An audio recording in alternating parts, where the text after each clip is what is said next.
Hey comic book fans, today we're talking about another title from Concrete Comics known as Solar the Sovereign. Now this is more of a just introduction into the character. It reads more as for me anyway, the concept, the overall concept of the character.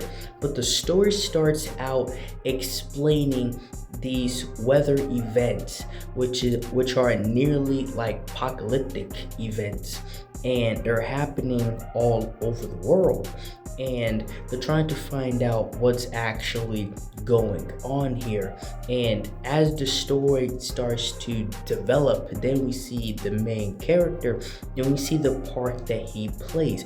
Now we have a lot of characters, in particular fire-based characters, and what I look for is what do you do? How do you make this said character unique with the fire powers, what they actually can accomplish with that?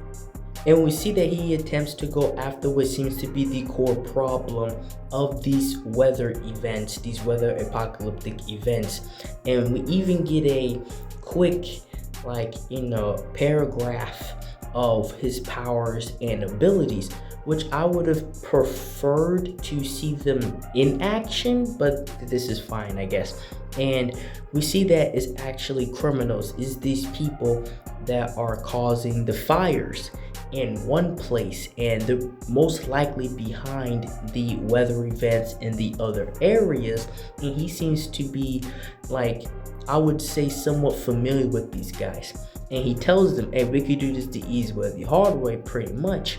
And they don't take him seriously, right? These guys are he's just a man, even though he's standing in fire and his powers is morphing as fire. So instead of just surrendering, they decide to try to take him out, which obviously does not go their way. Another thing I do like is the art in this comic. It's not too crazy, you know what I mean, but it does the job. And what we see here is that they had a sniper somewhere in the distance that actually got a shot off at Solar, and it actually takes him down. This is the cool part that I've been waiting to get to when I watched the story, because they even walk up to him with the sniper and try to confirm if he's actually dead or not. But he just gets up, catching the bullet with his teeth and spitting it back out at the bad guys. After doing so, he displays shaping his fire into a gun and shooting it at one guy, and then using his power and taking out everybody else. What is more interesting to me is how they told us pretty much how his powers work. But when it comes to stands up to other characters like DC's Firestorm or the Human Torch, I would really interested to see how that would actually play out. And one thing I would say about his suit, I wouldn't say it's overdoing it per se, right? It's a very nice suit, whatever. I think little less could have been done with it. It's just a minor criticism, right? But it's not anything too crazy.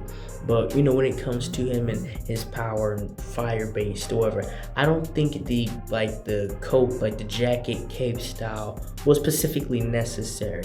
But again, that's just me.